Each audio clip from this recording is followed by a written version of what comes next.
How's it going, everyone? I'm Sir James coming at you guys with another custom lightsaber review. This time I have Luke Skywalker's lightsaber from the Book of Boba Fett / The Mandalorian based on the product description. This particular lightsaber was obtained through NSabers, so if you're interested in this, I do have my own affiliate link in the video description down below that you can use to get yourself a little bit of a discount, whether it be for this lightsaber or just anything NSabers tends to offer on their initial website.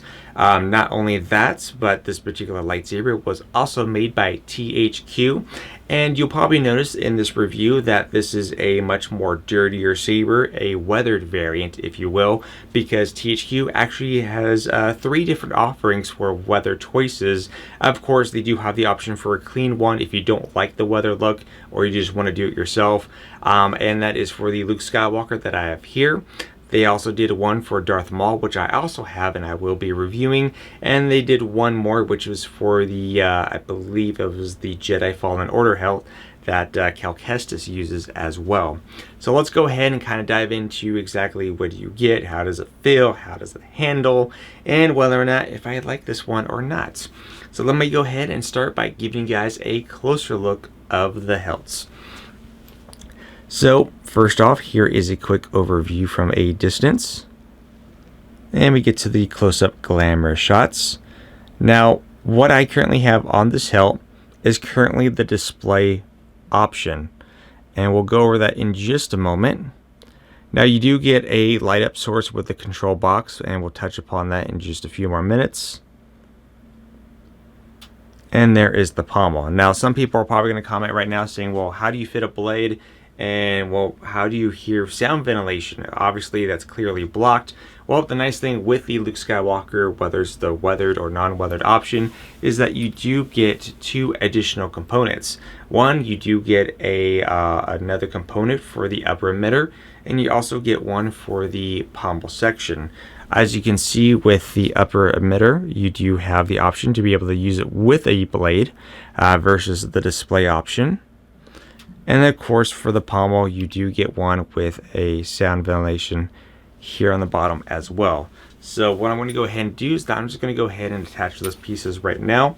For the bottom section, all you're going to do is that you're going to go ahead and unscrew this top one right here, just like that.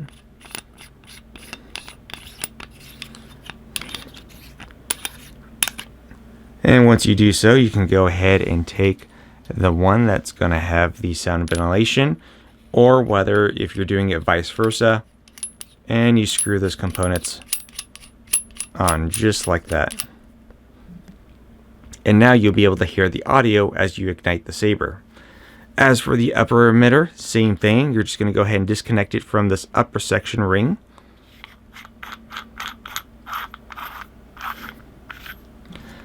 And of course, when you do, you're going to also notice something a little different, is that on the inside, there's actually 4 retention screws. There's 2 here and 2 on the opposite direction as well.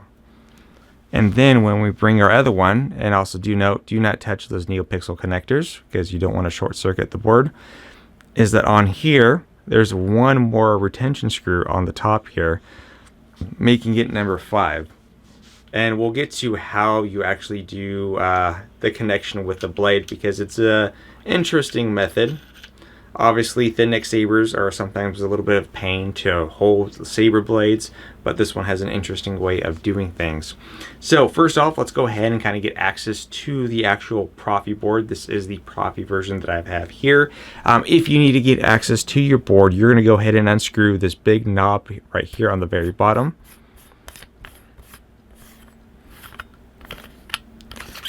Just like that. And as you can see, we have a removable chassis. As far as the chassis goes, you do have your Profi board right there, easy to access.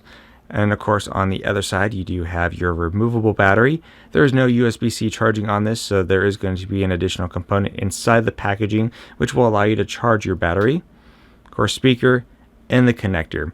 When you want to connect this back to the lightsaber, look to where these arrows are here, where the Profi board is. Look where the control box is, and simply line those 2 pieces up, just like this.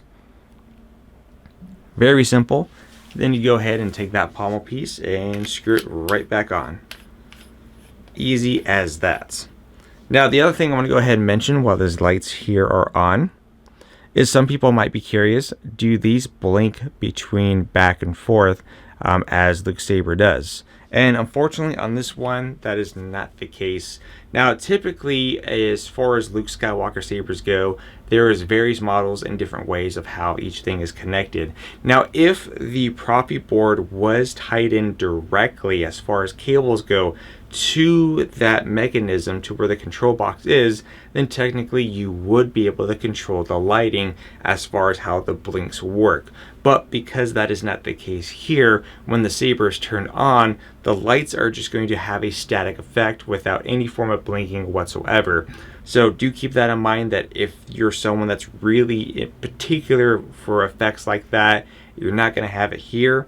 But if it's something that's not really that big of a deal, then you can just pretty much ignore it completely. I will mention though that the LEDs here on the side are pretty bright, especially with the green option there. And there might be some ways to dull it down if you have various ways of doing that. But other than that, let's go ahead and connect a lightsaber blade.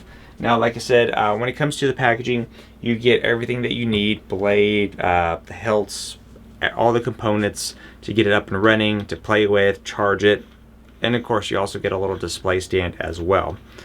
Now, when you want to insert a blade, like I said, you do need to remove the actual upper ring here, and you're gonna go ahead and loosen these retention screws around here, which let me go ahead and do that right now, because this is where the interesting method of inserting and how this all functions. It's a little bit of a, not gonna lie, a little bit of a wonky way of doing it, but some people might like this, some people may not. And essentially what you're gonna do is that the emitter that we just took off, the best way to do this is to simply take it and slide it through the bottom portion of the blade, just like this. And you're going to see why in here in the moment. And then you're just going to go ahead and either put it on a flat surface or whatever the case may be. I'm just going to attempt it like this and hopefully not screw anything up ever so carefully. Yeah, last thing that I need is to mess this up in the middle of a review.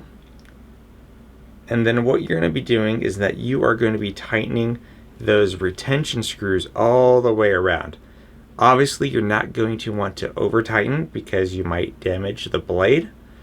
However, at the same time, you need to make sure that those retention screws are flush with everything else. Oop, drop that.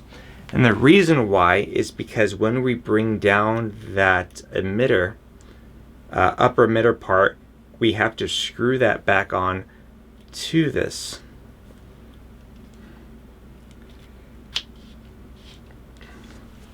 So just like this. So right now we are re-screwing this back onto here. And hopefully I've tightened everything down enough. If not, I am going to have some kind of issue up here. Oop, didn't mean to do that. You've killed enough! I didn't kill anyone yet. You did your best. Whatever happens, you're not alone. Okay, stop that. This is because the saber's on and I'm twisting back and forth, which is activating my gesture control. That's why it's constantly going off like that. So there we go. So as you can see, it is all screwed back in. We are good to go, but we're gonna go ahead and of course do one more retention screw that's located up here. That's going to help with a little bit more stability with the blade while you end up using it. And there I go. Now it is good to go and ready to be enjoyed. Now with this particular lightsaber, if you get it fresh new out of the box through NSabers, it's going to contain over 20 lightsaber fonts. Now I've showcased these fonts multiple times in various videos. So what I've done for the purpose of this video is I stripped all that away, meaning that I removed them off the SD card or just put it onto my desktop, and I just included specifically Luke Skywalker saber fonts. I did include the Luke Skywalker saber font that's on here by default, which was currently on there right now, and then I did one for various Lukes. We have the one specifically to go for the theme of this hilt. I also did one for the classic OG series, and then one for the newer trilogy as well. So kind of like a fresh take on it on all sides. Let's go ahead and turn this light off here, and we're going to go ahead and go to font number 1.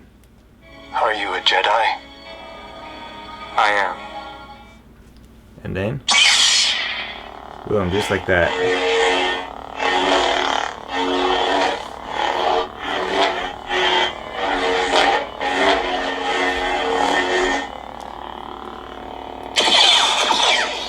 There we go.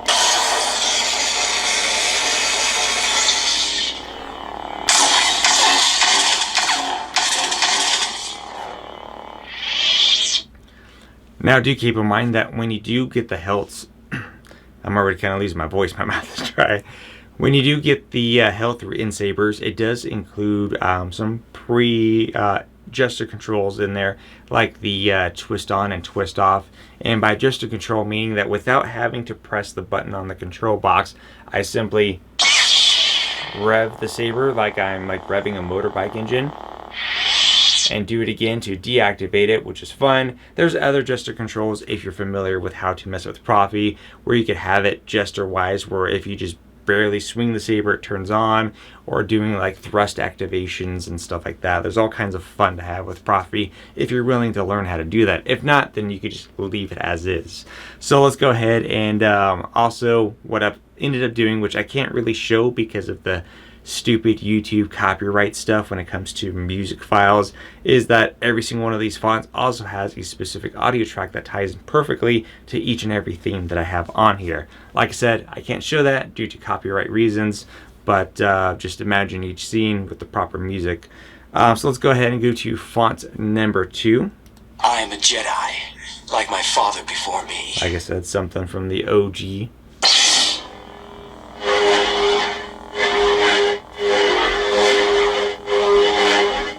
As far as how does that feel in the hands? Feels really good. Ooh, I'm getting really comfortable with my swinging there towards the camera there.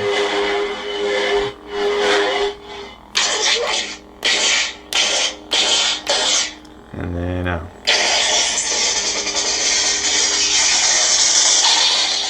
and of course it's got tip drag and all those other fun features that you would expect. And of course, let's not forget the newer trilogy. I decided to do a little bit more respectable way of going about this.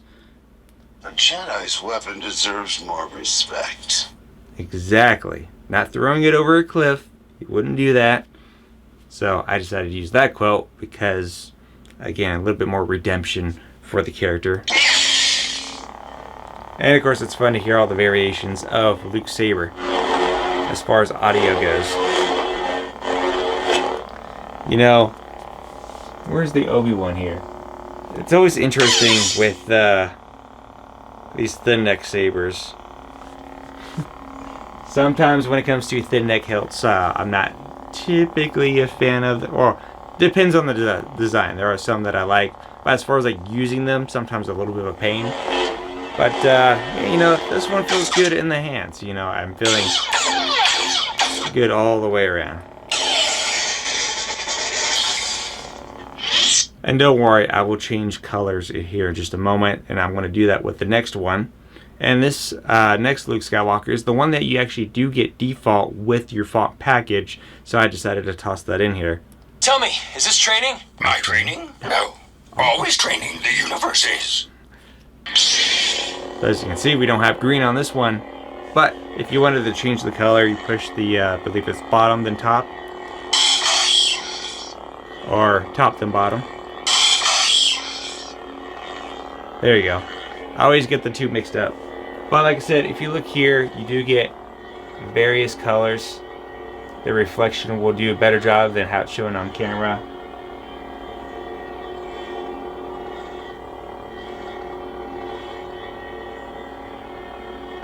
So all sorts of different colors.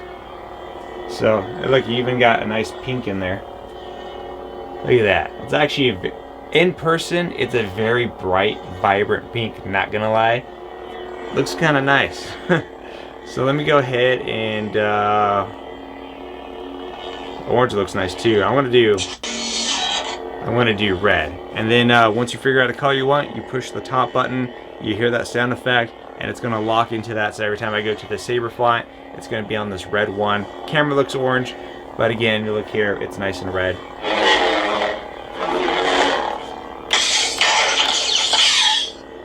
And I can't remember if there was force effects or quotes, but let's find out. I will stop you! So, how I'm activating that is that I'm pushing the upper button, holding it down, and then letting go.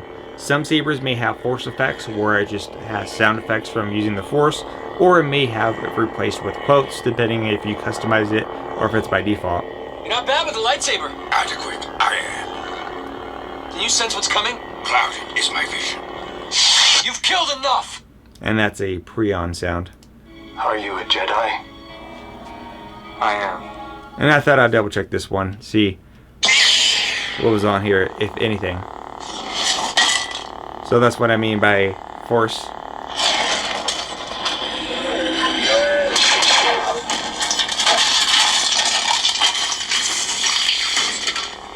That was a long one. So that's during the hallway scene from The Mandalorian. I am a Jedi, like my father before me. And this one, let's find out.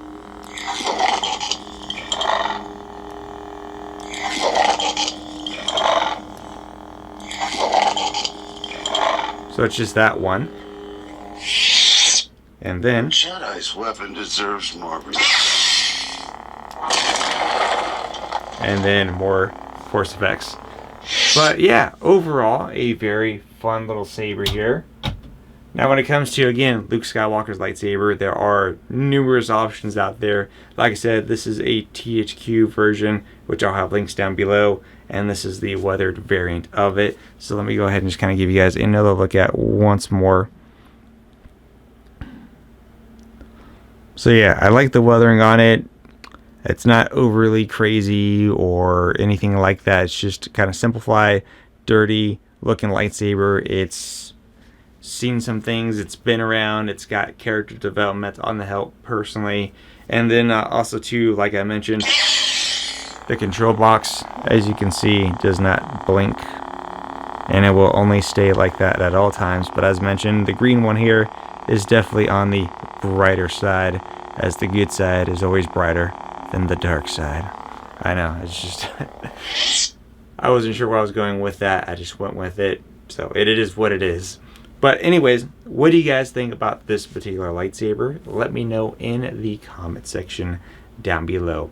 Now, to kind of make up for my hiatus for having essentially a little bit over a week without saber reviews, I will be posting a second lightsaber review, and that will be coming out this weekend on Saturday, where we will be looking at the brand new Star Wars Galaxy's Edge thinner Ahsoka Tano sabers, and I also have the original ones that we'll even compare it to, and to see if those are going to be well worth your money for any Star Wars Galaxy's Edge lightsaber collectors, or just those looking for a pair of Ahsoka sabers in general. Until then, thank you guys for watching this video, and I hope you guys have a wonderful day, and always remember, may the Force be with you.